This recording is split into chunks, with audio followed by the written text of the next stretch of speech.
नमस्कार मित्रों। आज आपके लिए प्रस्तुत है मनीषा कुलश्रेष्ठ जी की एक कहानी फांस। तो कहानी शुरू करते हैं मित्रों। गोखड़े नुमा खिड़की में खड़ी वह रेत पर उतरते अंधेरे को देख रही थी, मानो कोई राक्षस रेत निगलता हुआ बढ़ता आ रहा हो। गर्मी की इस शाम में हवा की गति में बढ़ती तीव्रता कुछ देर तो भली लगी, लेकिन जब आंखें किरकिराने लगी तो वह समझ गई कि आंधी के आसार हैं। उसे पता था हवा जरा तेज हुई नहीं कि बिजली को जाते देर नहीं लगेगी, सो उसने लालटेन और दिया सलाई करीब रख लिए। ऐसे में मोमबत्ती जरा भी कारगर नहीं। तमाम दरवाजे बंद कर लो, खिड़कियां मूंद दो, उनमें अखबार फंसा दो, रेत और हवा अपने आने के लिए संत खोज ही लेती है। उसका ख्याल ठीक निकला, बिजली चली ही गई। हवा सचमुच बहुत तेज हो चली थी। दिया सलाई जलाना कठिन हो रहा था। बड़ी मुश्किल से लालटेन जली। खिड़कियों के बंद पटों से रेत टकरा रही थी, सूखी मोटे कणों वाली रेत, एकदम बरसात की तरह। ऐसी आंधी और इससे जुड़ी आवाजें किसी अनिष्ट की आशंका क्यों जगाती हैं? खिड़कियों में बने घोंसलों में बैठी चिड़िया पंख फड़फड़ाने लगी। खिड़कियों के पल्ले खुल चुके थे और खिड़कियों के सीखचों के बीच बमुश्किल अटके घोंसले तेज हवा से अब गिरे कि तब गिरे की हालात में थे। सब घोंसलों में चिड़ियों के अंडे बच्चे थे। उसे हैरानी हुई प्रकृति पर। वह सोच में पड़ गई, चिड़ियों के घोंसले बनाने का मौसम और तूफानों का मौसम एक ही क्यों होता है? डार्विन के सिद्धांत पर चिड़िया अपने आप को परखती है क्या? हवा खाली कमरों में घुस आई थी। खिड़की दरवाजे खड़खड़ा रहे थे। आंधी के जार से जीर्ण हवेली की पुरानी दीवारें कांपती सी महसूस हो रही थी। वातावरण विचित्र ध्वनि से गूंज उठा था। उसने आंखें मूंद ली, मगर ये विकट ध्वनियां सुनकर उसका अवचेतन अपने आप ही अजीबोगरीब कल्पनाओं से उन ध्वनियों को जोड़ने लगा। उसे ऐसा क्यों लगने लगा था कि इस हवेली में कोई है जो युगों से यहाँ अकेला छूटा हुआ है और मर्मभेदी उच्छ्वास ले रहा है।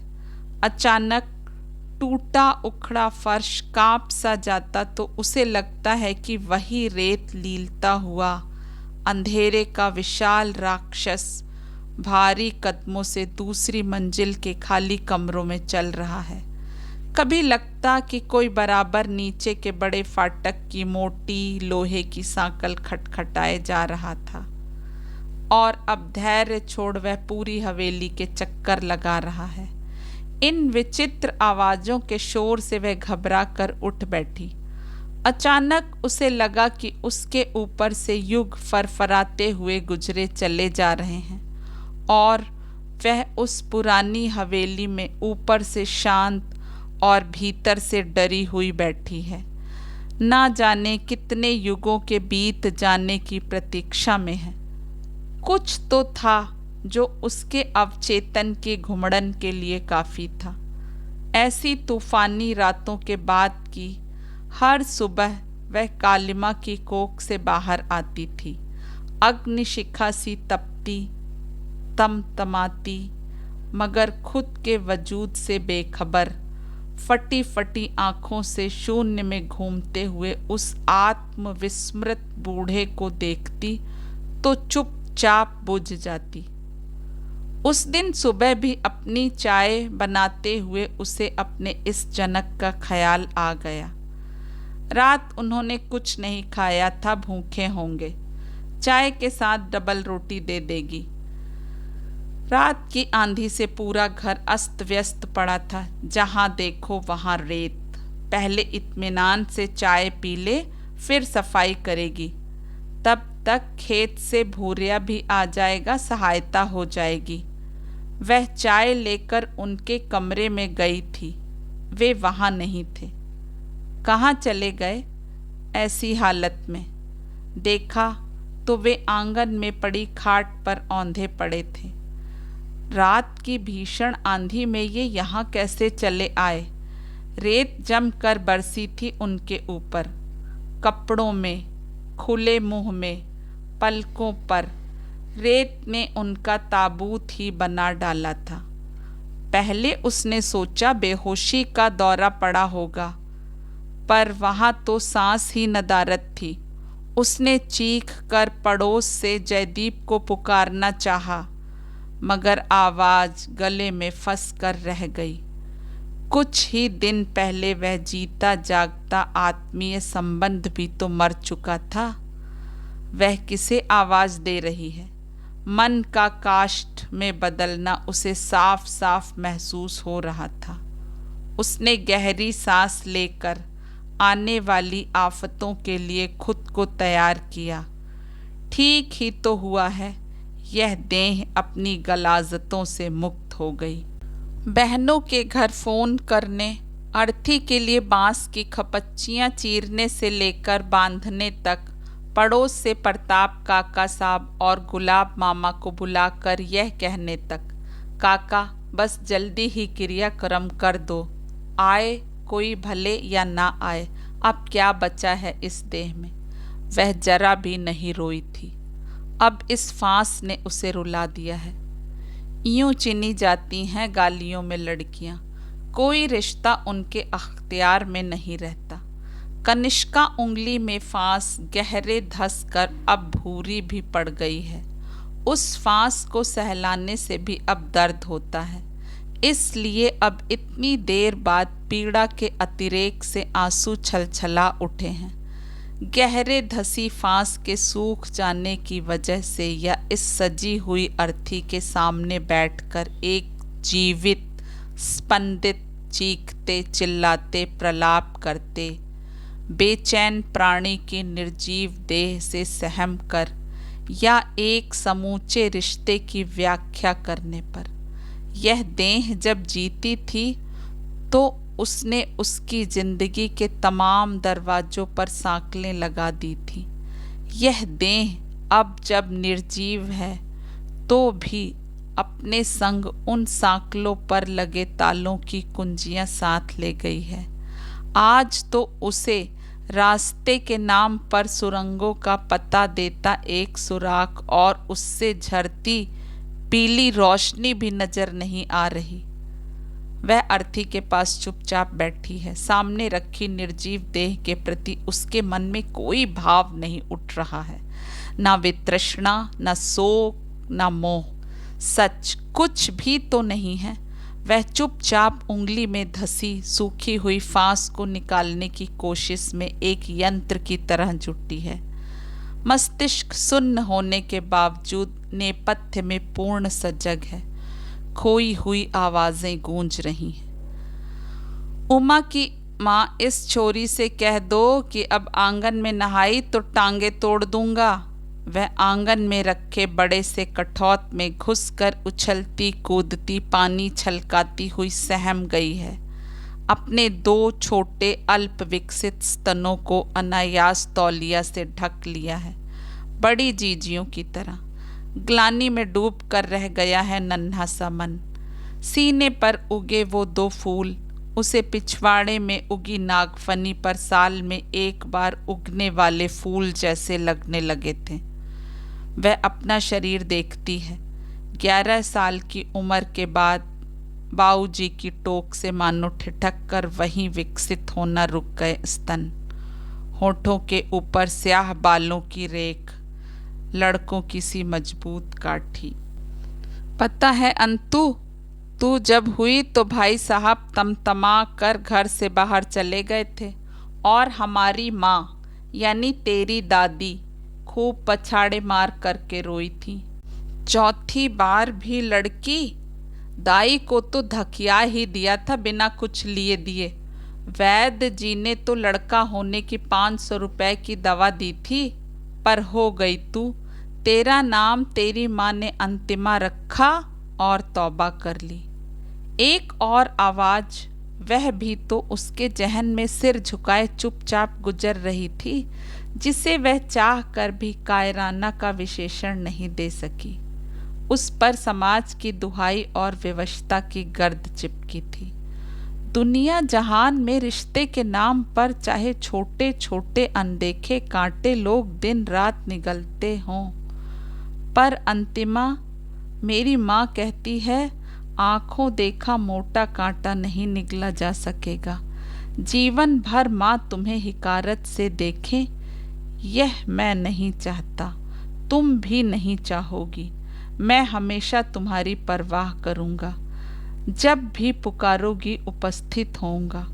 पर बचपन में हमारी माँओं के खेल खेल में किए कौल करार को गंभीरता से मत लेना। सारी जीजियों का ब्याह हो गया था, मगर माँ उसके हिस्से के अपने सारे कौल और करार और हिसाब किताब अधूरे छोड़कर उस दुनिया में चली गई। तो भी वह मनहूस बनकर उस घर के भाग्य से चिपकी रही। बुढ़ापे की औलाद में क्या लड़के ही प्यारे होते हैं? दुनिया जहान की उपेक्षिता वह अम्मा को बहुत प्यारी थी। वे दिन रात छाती से उसे चिपकाए घूमा करती थी, बहुत बड़े होने तक। मगर उसके 14 साल के होते होते वे जाती रहीं। अपनी गिरती सेहत का इलाज वे नीम हकीमों के जरिए खुद कराती रहती। बाऊजी ने तो उसके पैदा होने के बाद अम्मा की तरफ मुड़कर कभी देखा नहीं। कभी कभी अम्मा के कमरे से हताशा फुसफुसाहट उभरती, हमसे मतलब ही क्या, उस रांड नर्स के रहते आपको। एक दिन हम पैर घिस घिस के मर जाएंगे, ब्याह लाना उसे ही। उत्तर में वही दहाड़, कल की मरती हो तो आज मर ले, तूने दिया ही क्या हमें, 4 छोरियों के सिवा। 3 तो जस तस ब्याह दी, वे दांत किटकिटाते। अब ये चौथी, इसे तो मैं कुएं में ही फेंक आऊँगा। अब और कर्जा लेना मेरे बस का नहीं। अपने कमरे की तरफ जाते हुए ताव के साथ मुड़ते और लपक कर माँ के कंधे को झकझोर कर कहते, और जिसे तू रांड कह रही है ना, तैने ही धर्म बहन बनाया था उसे, और उसी ने तीसरी के ब्याह में बिन ब्याज पैसा दिया था। हाँ जी हाँ, बिन ब्याज उसने तो हमारा वो सब कुछ गिरवी रख लिया है जिसे हम अपने जीते जी ना छुड़ा पाए। माँ के जाने के बाद यह हवेली कितनी सूनी हो गई थी। शाम होते ही नीम पर बैठे कौवों का शोर इसे और मनहूस बना देता था। फिर रात के ढलते हुए सन्नाटे में मोर की पियाऊं पियाऊं उसके भीतर एक निर्वात को जन्म देती थी। उसके वजूद में भी जब सन्नाटा पसर जाता था, तब उसे इस हवेली के भरे पूरे जवान दिन याद आते, अपने बचपन के दिन।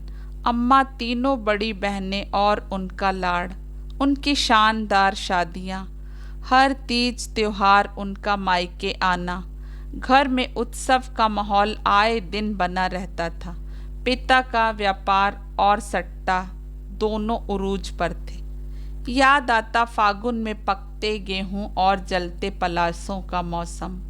पड़ोस की चाची के बेटे जयदीप के साथ बैलगाड़ियों के पीछे लटक कर उसके खेतों पर जाना, जंगल जलेबी के ऊंचे पेड़ों पर चढ़ जाना, बबूल पर लटके पूरे बने और अध बने बया के घोंसले उतार लाना, ड्रैगन फ्लाई की पूंछ में धागा बांधकर हेलीकॉप्टर बनाना।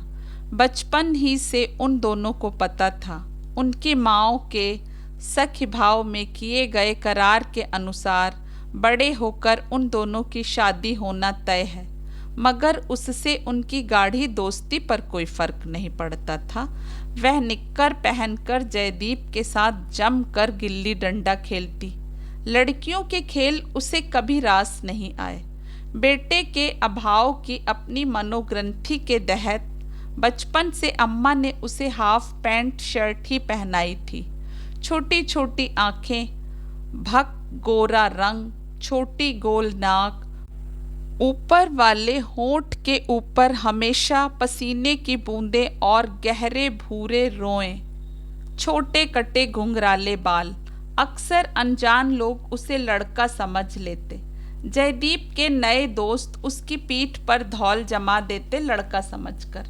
अम्मा के साथ ननिहाल जाते हुए बस का कंडक्टर भी उसे लड़का समझ लेता। उम्र का वह संधि स्थल ना आया होता तो वह माँ का बेटा बनी रहती।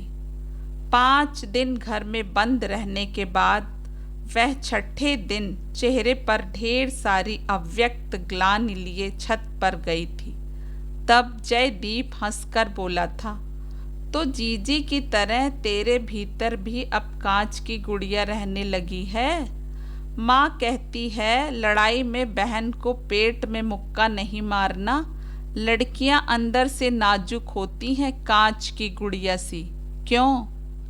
क्या हर वक्त माँ कहती है ये, माँ कहती है वो। मेरे अंदर कोई कांच की गुड़िया बुड़िया नहीं रहती, उसने प्रतिरोध किया था। जयदीप के फौज में लांस नायक की ट्रेनिंग पर जाने के बाद और माँ के मर जाने के बाद वह खुद ही हिचकने लगी थी चाची के घर जाने से। कभी उसे चाची बेसब्र ना समझ लें। रिश्ता तो तय है, मगर चाची उसके पिता से चिढ़ती भी हैं और डरती भी। उसकी संपूर्ण चेतना पड़ोस के उस घर की सुगबुगाहटों पर लगी रहती। माँ के साथ बचपन चला गया, जयदीप के साथ आंखों की कोटरों से हरियल सपने भी उड़ गए थे। माँ सच में उसे कुएं में फेंक जाने के लिए छोड़ गई।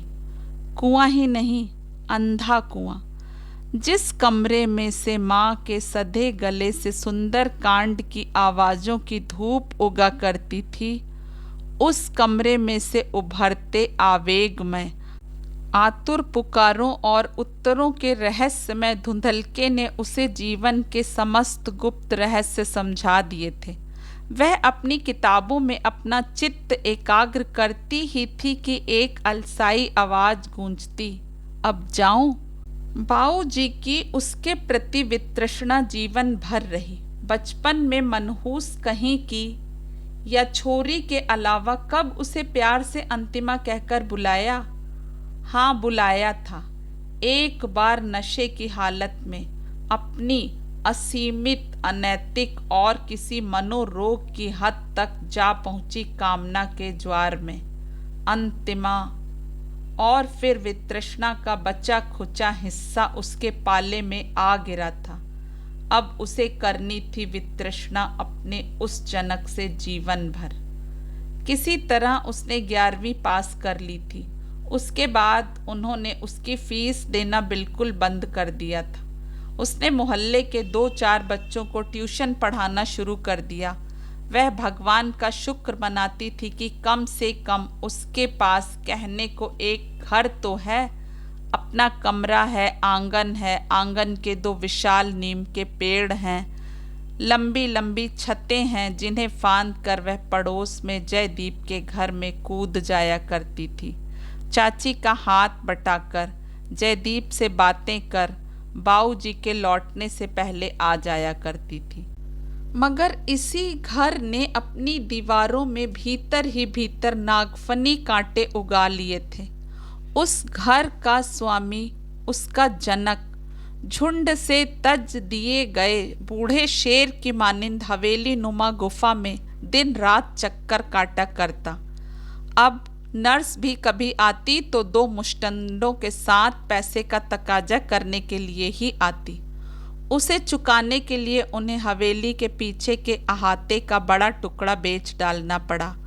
वे अपनी हार, हताशा और अकेलेपन के गर्त को शराब से पाट रहे थे।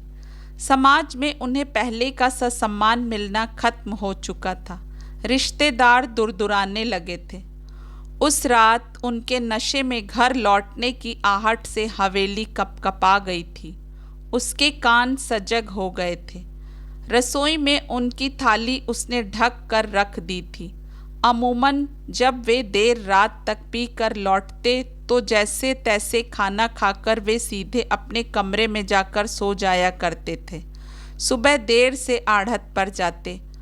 मगर उस दिन वे लड़खड़ाते हुए, चीज़ों से टकराते, उन्हें गिराते, खुद गिरते हुए सीधे उसके कमरे में चले आए। अंतिमा, सो गई क्या? आवाज़ सायास नरम की गई थी। वह चुप रही। उनसे उसका वार्तालाप लगभग नहीं के बराबर होता था। बहुत दिनों से तूने स्कूल की फीस नहीं मांगी, स्कूल छोड़ दिया क्या? वे अंधेरे में टटोलते हुए उसके बिस्तर पे बैठ गए। जेब से एक नोटों की गड्डी निकाली। ये ले फीस, 12वीं में एडमिशन ले ले। तू ही मेरा लड़का है अब तो। कमरे में धुंधली 0 पावर के बल्ब की रोशनी थी। उनके क्रश शरीर की परछाई भी दीवार पर दानव की तरह पड़ रही थी। उसके सर पर हाथ फेरते फेरते अचानक उनके हाथ नीचे सरक आए। अचानक वे उसके स्तन दबोचने लगे। वह बुरी तरह चीख पड़ी तो गुस्से में भन्ना गए। शोर मत मचा ए छोरी, कहकर एक चांटा रसीद कर दिया और अपने कमरे में चले गए। वह रात भर कांपते हुए और रोते हुए अपने संकल्पों और विकल्पों से उलझती रही। उसे पढ़ लिख कर अपने पैरों पे खड़ा होना होगा। इस यंत्रणा ग्रह से निकल कर भागना होगा। कब, कहाँ और कैसे? उस दिन पहली बार उसे अपने दबंग, लापरवाह, विद्रोही व्यक्तित्व के बाहरी आवरण के भीतर एक कांच की नाजुक गुड़िया कांपती नजर आई थी। उसकी सुरक्षा को लेकर वह डर गई थी। गलियों में आए दिन पुरुषों के स्वर में बकी जाने वाली गालियां उसके जहन में गूंज रही थी। वे गालियां जिनका इस्तेमाल क्रोध में भी होता है, प्यार में भी। 2 पुरुषों के शक्ति प्रदर्शन के बीच औरतों के जिस्म चिने जाते हैं, जिनमें चिने जाकर खून के रिश्तों का दम घुटा करता है। बहुत मुश्किल से संभाला था उसने अपनी टहनी की तरह टूट जाने वाली उस उम्र में स्वयं को। वह उठी तो नोटों की गड्डी जमीन पर गिर पड़ी थी। उसने चुपचाप से खाट की निवाड़ के नीचे उसे छुपा दिया। आखिर उसे एक दिन पास के शहर के नर्सिंग कॉलेज में दाखिला जो लेना है। सुबह सुबह जब वे उठे तो शायद उन्हें कुछ याद नहीं रहा, सिवाय इसके कि उन्होंने सट्टे में जीते नोटों की गड्डी कहीं गिरा दी है। उन्होंने जब उससे पूछा तो उसने पूरी उदासीनता के साथ अनभिज्ञता जता दी। पिछली रात के उस अपवित्र स्पर्श की लिजलिजाहट उसके व्यक्तित्व में फांस बन के गड़ गई थी। वह उनके सामने पड़ने से बचती। चित्त को झुलसाने वाली इस घटना के बाद उसने घबरा कर जयदीप को पत्र लिखा था। 17 साल की लड़की की भोली भाली आशंका के तहत, या जाने उस पर अपने अखंड विश्वास के तहत। अब याद नहीं कि क्या लिखा था। पता नहीं वह अपने डर को पूरी तरह व्यक्त भी कर पाई थी कि नहीं, मगर उसका उत्तर जरूर आया था कि वह बेवजह डर गई है। कोई पिता इतना क्रूर कैसे हो सकता है? वह ट्रेनिंग के बाद सालाना छुट्टी पर आएगा, तब बात करेगा। वह उस साल नहीं आ सका। ट्रेनिंग के तुरंत बाद उसकी यूनिट की कश्मीर में तैनाती हो गई थी। इस बीच व्यक्तित्व की तमाम परतों के भीतर बहुत सहेज कर रखी वह कांच की गुड़िया टूट ही गई।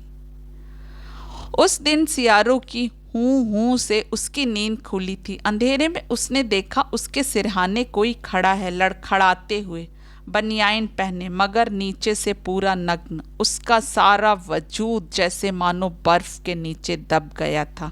उसे लगा सपना है, मगर लिजलिजे स्पर्शों ने जल्द ही स्पष्ट कर दिया कि यह सपना नहीं था। गलियों में चिना हुआ एक खून का रिश्ता है जो तमाम सभ्य समाजों के पल में पर खच्चे उड़ाकर उसे आदिम काल की गुफाओं में लिए जा रहा था। सभ्यता बरहना सिर उन गुफाओं में चीखती घूमती रही। कमज़ोर दिल, कमज़ोर लीवर वाले उसके लगभग ठठरी हो आए। उसके जन्मदाता में ना जाने किस दानव की ताकत आ गई थी कि उसका सोचा हुआ गलत साबित हुआ। उसने सोच रखा था कि अगली बार शराब के नशे में पिता ने ऐसी वैसी कोई हरकत की तो उसका सिर दीवार से फोड़ देगी। उसके पिता ने ही उसका सिर दीवार से दे मारा। अर्धचेतना में जाने कब समाज और सभ्यताओं के कानों में बरसों से वह एक गाली जो गर्म शीशे सी गिरती थी, आज उसी सभ्यता की जांघों में वह लहू से लिख दी गई। जब चेतन हुई तो एक स्याह तबाही उसके भीतर मची थी। उसका अवचेतन झुलस गया था। उसके भीतर से झुलसती हुई झाड़ियों की सी तड़तड़ाहट आती रही।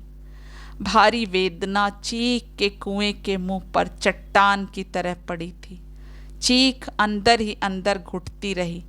निहत्ते शब्द हताशा में उलटकर उसका ही अंतस खरोच देते। अपने ही घर में वह खुद को 7 तालों में रखती। रात को उठ उठ कर कमरे की सिटकनी देखती कि लगी है कि नहीं। अगले साल की शुरुआत में जयदीप आया था। पड़ोस के घर की सुगबुगाहटों ने उसके आने का पता दे दिया था।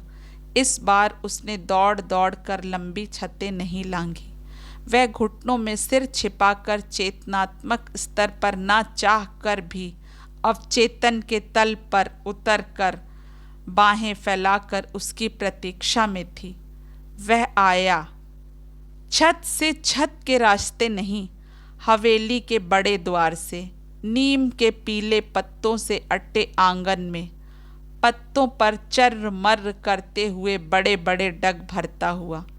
पिता से बिना डरे बिना हिचके एक औपचारिक अभिवादन के बाद सीधा वह उसके कमरे की सीढ़ियां चढ़ गया था।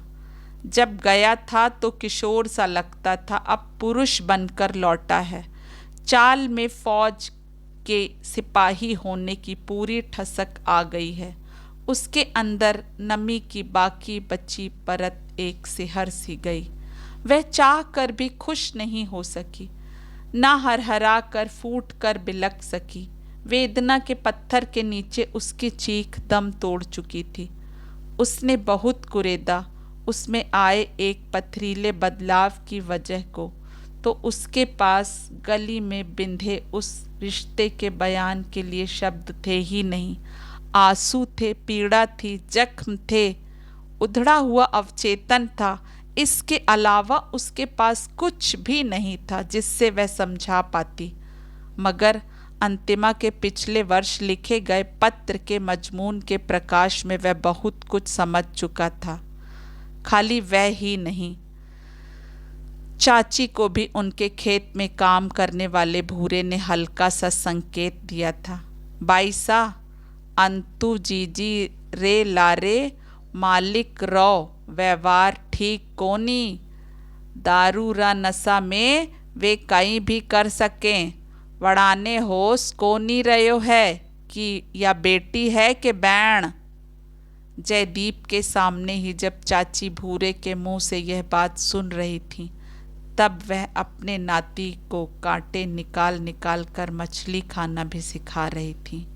बेटा, बारीक कांटे तो रोटी के साथ चबा जा, पर बड़ा कांटा आँख से देखकर पहले ही निकाल कर रख दे। माँ की सीख पर नाती ने ही नहीं, बेटे ने भी अमल किया था।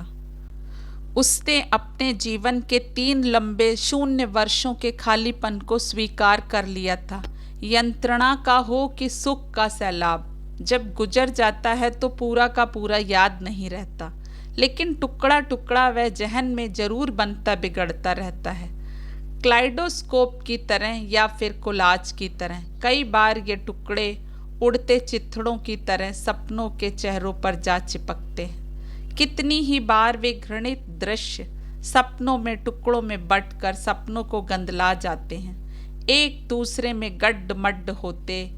मांसल भूरे व्रत, त्रिकोण, चतुर्भुज आकार, घूं घूं करती घूमती गुलाबी मज्जा की शंकाकार सुरंगों में भटकता उसका स्व। भूरी काली झिल्लियों में फंसी एक नन्ही चिड़िया के भ्रूण सी फड़फड़ाती उसकी आत्मा। कभी कभी एक सुर्ख अंगारा उसकी देह के उन्हीं अनभिज्ञ असावधान अनजाने प्रदेशों पर भटकता हुआ उसकी चेतना को सुलगाता हुआ गुजर जाता। उसकी नींद खुलती, जांघों के बीच एक से अंतरालों के बीच जल्दी जल्दी होने वाले संकुचनों से। वह समझ नहीं पाती कि यह डर के अतिरेक और आनंद युक्त तनाव का मिला जुला कैसा चरम बिंदु है।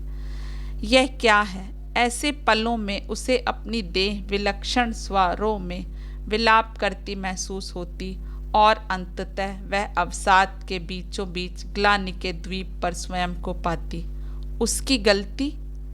तो फिर यह रज्जुओं और मज्जा तक के भीतर छिपी यह ग्लानि कैसी?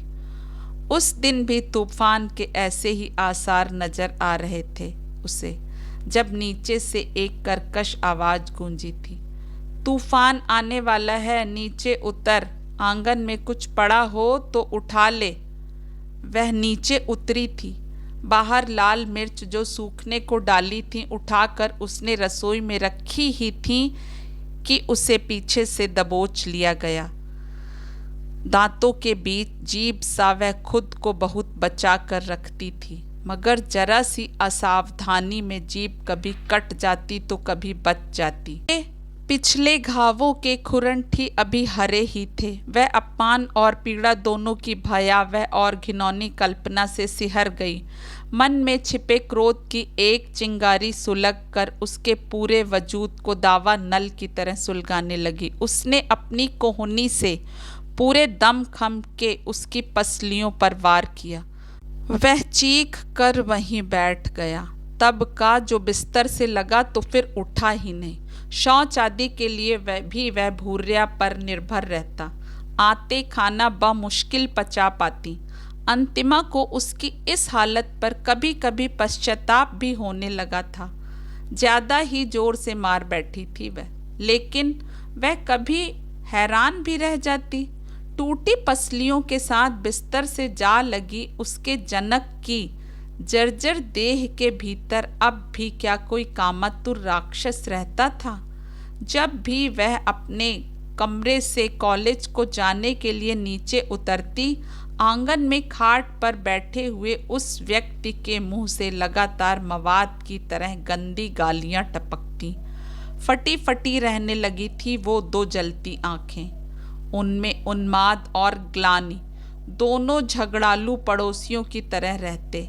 वे जब गालियां नहीं देते तो आंगन की दीवार से सर फोड़ा करते या उसे दिखा दिखा कर अपनी चप्पलें अपने मुंह पर दनादन मारा करते।